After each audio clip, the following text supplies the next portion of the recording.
finals. Welcome back, everybody, to the Call of Duty Mobile World Championship, where we are moments away from getting into the last step in our year-long competition.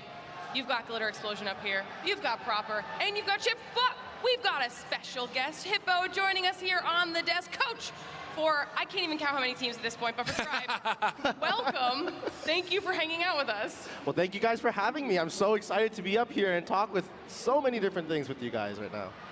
All right, we're gonna start talking all things Call of Duty Mobile here in just a little bit. We'll also talk about the grand finals. But before we do that, we have a little bit of a special surprise in store for all of you here hanging out with us. I mean, we can't do an event as big as our World Championship and, of course, not have an equally big announcement. So I think everybody both here and at home is going to be very excited for this one, because before we jump into our finals competition, we have a new Call of Duty mobile map to announce.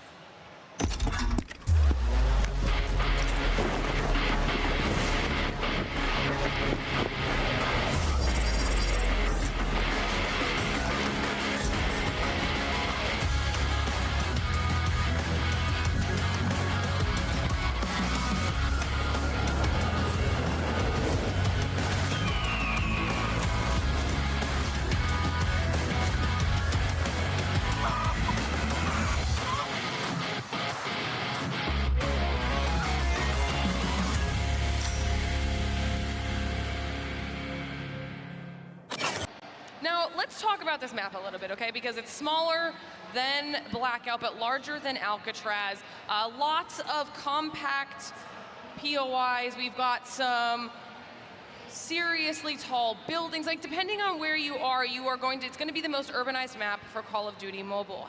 Large, complex buildings. We have a different play style, if you will. So talk to me about what this new map is going to do for the game.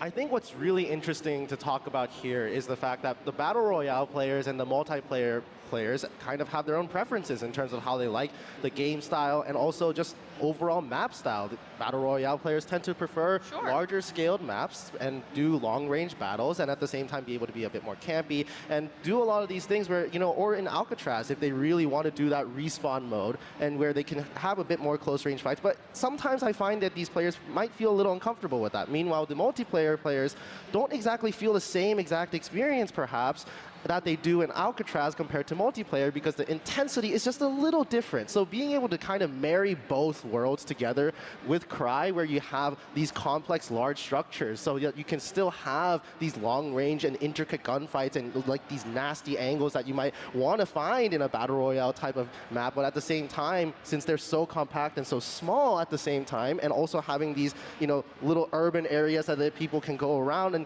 these little headies and everything, makes it so that these people who want to have a multiplayer experience can actually have something reasonably close to that too. I think it's just going to be a great unification of both worlds. Now, one of the things that we got to see in that little trailer there for this is the fact that we've got not only a variety of POIs, but a lot of them, Tranquility Parish, Safari Land, Animal Play Park, Principia Sanatorium, Thistledown Village Industrial Park. They're all inspired by Call of Duty Black Ops Cold War. So how cool is it not only to have those areas inspired by, but